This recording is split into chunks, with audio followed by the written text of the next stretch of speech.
स्वर्गीय श्री गुरु हनुमान जी के 125वें जन्मोत्सव के उपलक्ष्य में दिल्ली की मुख्यमंत्री श्रीमती रेखा गुप्ता जी हनुमान अखाड़ा शक्तिनगर दिल्ली में प्रस्थान किया।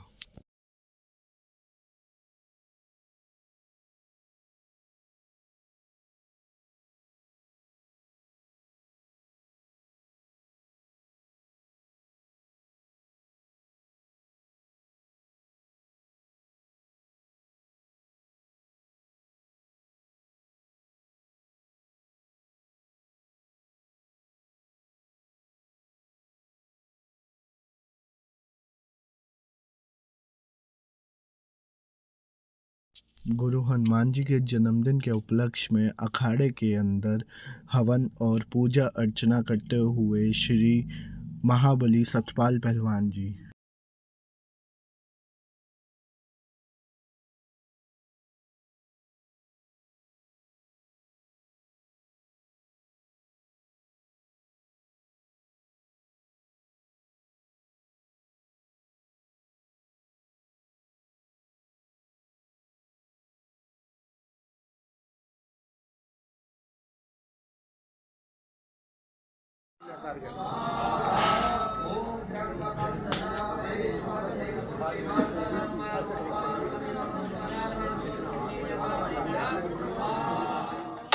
कुश्ती में 2 बार ओलंपिक मेडलिस्ट सुशील पहलवान जी अखाड़े में गुरु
सब कुछ है तेरा स्वामी, सब कुछ है तेरा, तेरा तुझको अर्पण, तेरा तुझको समर्पण, क्या लागे मेरा।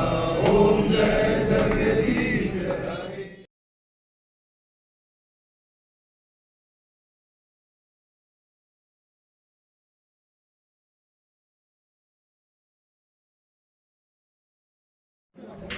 दिल्ली की मुख्यमंत्री श्रीमती रेखा गुप्ता जी गुरु हनुमान जी का आशीर्वाद पुष्पांजलि और फूलमाला अर्पण करते हुए।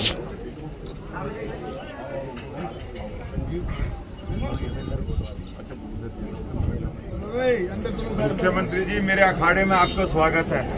दिस इज माय अखाड़ा।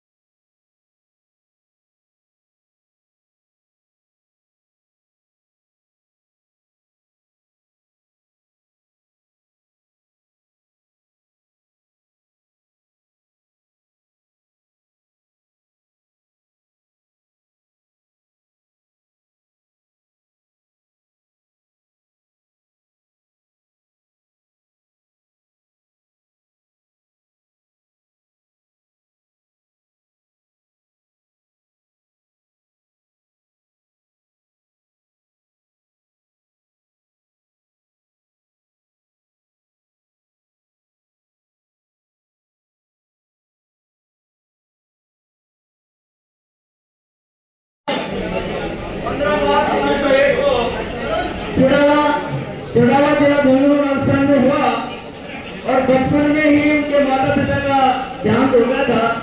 उस व्यक्ति के बारे में जो कुछ भी कहा जाएगा वो एक शब्द सत्य होंगे।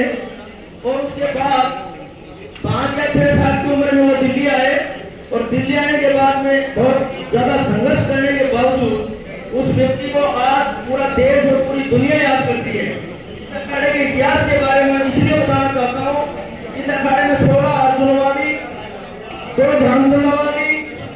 4 पद्मश्री, 7 द्रोणाचार्य अवार्ड, 1 पद्म भूषण, तो सबसे बड़ा अवार्ड होता है महाबली सत्पाल यहाँ बैठा है।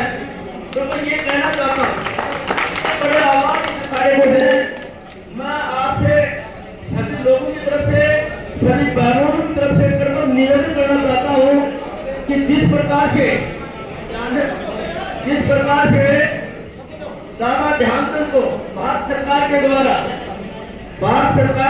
दादा ध्यानचंद को ध्यानचंद खेल रत्न अवार्ड शुरू किया गया। पहले ध्यानचंद अवार्ड था, अब भारत सरकार ने, मोदी जी ने ध्यानचंद खेल रत्न अवार्ड दिया जा रहा है। तो मैं हाथ जोड़ के मैडम से निवेदन करना चाहता हूँ कि गुरु जी के त्याग और तपस्या बहुत सारे संगठनों में रहे। अटल बिहारी वाजपेयी जी इस अखाड़े में प्रधानमंत्री रहते हुए कई बार अटल जी उस बात का प्रत्यक्ष हुआ हूँ, फोन करते मैं गुरु हनुमान कहाँ पर हो, मिलने के लिए कहा जाऊँ, मजाक करते थे उनके साथ। बोलो मेरे को बुला लेता, आप नहीं आते। बोलो मुझे पिंजरे में बंद हूँ, मुझे जाने नहीं देते आपकी याद आती है तो मैं बुला लेता हूँ। और जिस दिन गुरु जी का एक्सीडेंटल डेथ हुआ उस टाइम में प्रधानमंत्री अटल बिहारी वाजपेयी ने उस टाइम में इलेक्ट्रॉनिक मीडिया बहुत सारे लंबे टाइम तक संगठन में जुड़े रहे और संगठन को ध्यान में रखते गुरु हनुमान खेल अवार्ड दिल्ली के 2 या 3 बेस्ट कोचेज को और 2 या 3 खिलाड़ियों को दिल्ली सरकार के द्वारा गुरु हनुमान के नाम का एक अवार्ड शुरू करना चाहिए। देखिए आप लोग समर्थन करते हैं तो तालियों के साथ मैडम को अपना बढ़ावा ताकि हमारी बात सुनता हो। मैं यही निवेदन करना चाहता हूँ। एक बार बताओ भाई, पहलवानों को कौन मार्गदर्शन दे सकता है? तो कह रहे पहलवानों को मार्गदर्शन दे। आज बड़े ही हर्ष का विषय है। बैठो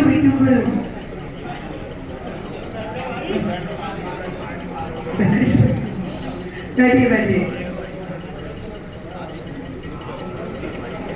मैं थोड़ी इधर आ जाती हूँ। ये बैनर है मैडम, ये बैनर भी सही है। आज इतनी महान शख्सियत पद्मश्री द्रोणाचार्य अवार्डी गुरु हनुमान जी की 125वीं जन्म जयंती के उपलक्ष्य में आज का ये आयोजन है और मैं बड़ी खुश हूं कि मुझे मुख्यमंत्री के रूप में पहला जो अखाड़े का कार्यक्रम करने को मिला। मैं आपके इतनी महान हस्ती के जन्म दिवस पे यहाँ आ सकी। अभी गुरु जी के चरणों में प्रणाम कर रही थी, जब माल्यार्पण कर रही थी तो याद कर रही थी कि नाम सुनते थे हम, गुरु हनुमान जी का नाम सुनते थे जब यूनिवर्सिटी के समय में पढ़ते थे। यहाँ जब दिल्ली विश्वविद्यालय छात्र संघ की मैं अध्यक्ष थी, एक बड़े नाम के रूप में गुरु जी का नाम लगातार यूनिवर्सिटी में चलता था। मुझे खुशी है कि मुख्यमंत्री के रूप में मैं आज आप लोगों के बीच में यहाँ आ पाई। एक ऐसी संस्था जो शक्ति और भक्ति दोनों की परिचायक है। केवल शक्ति नहीं, उनका जीवन खुद एक तपस्वी के नाते जिस प्रकार का रहा वो आप सबने, हम सब ने देखा। और कुश्ती जैसे पारंपरिक खेल को उन्होंने आधुनिकता के साथ जोड़ के पूरे विश्व में भारत का नाम रोशन किया। अभी बात कर रहे थे हम कि इस अखाड़े से 18 अर्जुन अवार्डी और 1 पद्म भूषण तो खुद महाबली सत्पाल जी है। ये हमारे साथ शालीमार बाग के हैं, इसलिए मैं ज्यादा जान रही हूँ। हम भी रखते हैं अपने साथ महाबली को। तो बिड़ा लो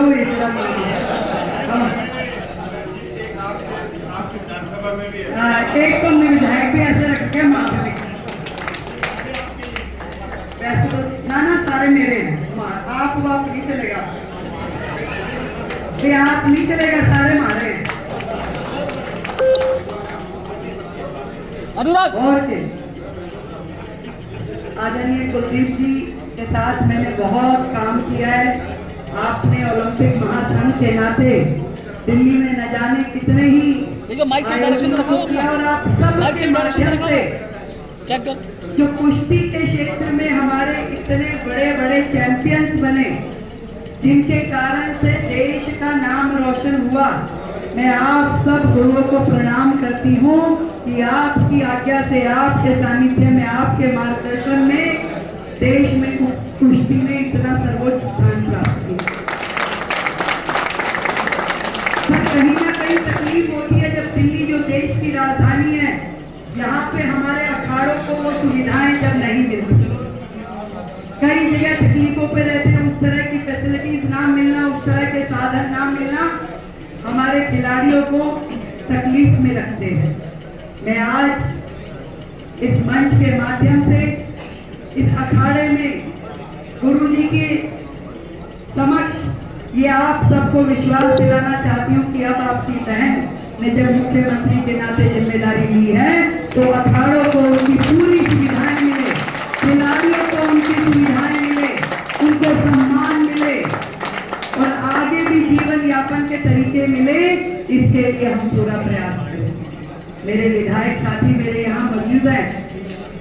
एक ऐसी सरकार दिल्ली में आई है जो मोदी जी यहाँ एक और इंफ्रास्ट्रक्चर डेवलप करना है, जहाँ शिक्षा को सही दिशा देनी है, जहाँ स्वास्थ्य पे काम करने की जरूरत है, वहाँ खेलों पे भी अत्यधिक काम करने की जरूरत है। हमें तकलीफ होती है जब दिल्ली का खिलाड़ी खेलता तो दिल्ली में है पर जाके रजिस्टर हरियाणा में कर लेता है अपने आप को, क्योंकि वहां उसे जॉब की अपॉर्चुनिटी मिलती है।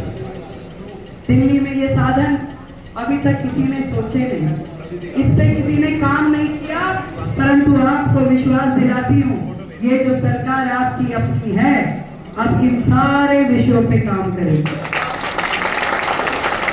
हमारा दिल्ली का खिलाड़ी दिल्ली के नाम से ही आगे बढ़े, दिल्ली के नाम से ही रजिस्टर हो और दिल्ली के नाम से ही राष्ट्रीय स्तर पे जाके खेले, इसकी चिंता हम करेंगे। मैं भी हनुमान जी की भक्त हूँ। गुरु जी ने मुझे तो नहीं अपने अखाड़े में शिक्षा दी, पर हनुमान जी ने दे रखी, तो इसलिए इस सारी उठापटक के बीच हमारे खिलाड़ियों को कोई दिक्कत न आए, इसकी चिंता अब से सरकार आपकी करे। एक बार फिर से बहुत ढेर सारी बधाई और शुभकामनाएं देती हूँ, गुरु जी के चरणों में नमन करती हूँ और चाहती हूँ कि उनका आशीर्वाद हम सब पे यूं ही बना रहे और देश में कुश्ती जैसा जो खेल है ये प्रगति करे, जिससे हमारी सांस्कृतिक विरासत जुड़ी है, जिससे कहीं ना कहीं भारत की जड़ें जुड़ी है और इस गेम के माध्यम से हमारी आने वाली जनरेशन को भी ये पता चलना चाहिए कि भारतीय खेलों में कुश्ती का कितना बड़ा महत्व है। आप सब मेरी बहन रेणु जी, रेणु और रेखा एक ही बात है, निगम पार्षद के नाते सभी मान्यवरों को बहुत बहुत प्रणाम करती हूँ। और सतपाल जी ये विश्वास दिलाती हूँ कि आप और कुलदीप जी हम लोगों के साथ में बैठिए, जो भी आपके सुझाव हैं कुश्ती के निमित्त वो आप दीजिए, कोशिश करके अक्षरशः उनको लागू करें, उनके लिए रास्ते बनाएं, उनके लिए सुविधाएं दें, ये हम लोग कोशिश करेंगे। आप सबने मुझे यहाँ बुलाया, याद किया, सम्मान दिया और आशीर्वाद दिया, दिल की गहराई से बहुत बहुत धन्यवाद।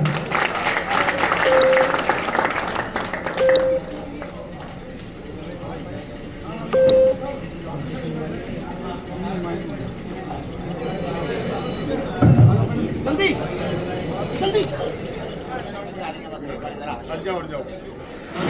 हट जाओ। हाँ जी, ठीक है, आप भी पहलवानो।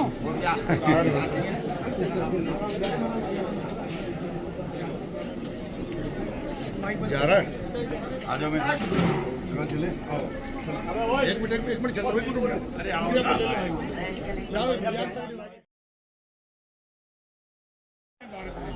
तो आज माननीय मुख्यमंत्री जी ने घोषणा की है कि दिल्ली में हर अखाड़े को वो सुविधा दी जाएगी और मैं मानता हूँ कि बहुत ज़रूरत है। अच्छे हॉस्टल हो, अच्छी कोचिंग हो, अच्छी मेडिकल फैसिलिटीज हो और अच्छी डाइट हो, बहुत ज़रूरत है उस चीज़ की। क्योंकि हम यहाँ अखाड़े में जब आया था 11 साल का था तो यहाँ इस पेड़ के नीचे सोता था, 1 साल इस पेड़ के नीचे, 2 साल उस मंदिर में रहा था, रहने की जगह नहीं थी। सब अखाड़ों में यही स्थिति है। तो आज माननीय मुख्यमंत्री जी ने घोषणा की है कि सब सुविधाएं दी जाएंगी जो आधुनिक सुविधाएं हैं।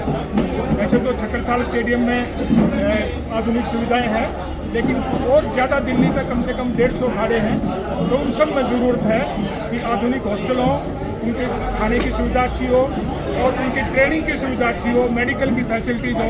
इन चीज़ों क्योंकि पहलवानों को चोट ज़्यादा लगती है। आप मेरे ये आँख पर देख रहे हैं, ये मास्क ओलंपिक में लगी थी, ये उंगली टूटी हुई है, तो सब क्योंकि कुश्ती एक ऐसा खेल है कि ये चोट लगती है इसमें। तो आज मुख्यमंत्री जी ने जो घोषणा करी है, हम सब पहलवान उसका स्वागत करते हैं और उन्होंने बहुत अच्छे तरीके से उन्होंने कहा कि इसके बाद बैठ के एक पूरा प्लानिंग करके अखाड़ों के लिए अच्छी सुविधा देने की अखाड़ों कोशिश की करें। एथलीट्स की सुख सुविधाओं के लिए पिछली सरकार द्वारा क्या कुछ नहीं किया गया जिसकी वजह से ये सब पीछे रह गया? नहीं, मैं ऐसा कुछ नहीं कहूँगा कि पिछली सरकार ने क्या किया नहीं किया, उन्होंने भी अपने लेवल पर अच्छा किया होगा। हर सरकार अच्छा करती है और मैं उम्मीद करता हूँ कि ये सरकार और ज़्यादा अच्छा करेगी। तो यही खुशी है और आज उन्होंने मुख्यमंत्री जी ने घोषणा भी की है। जी।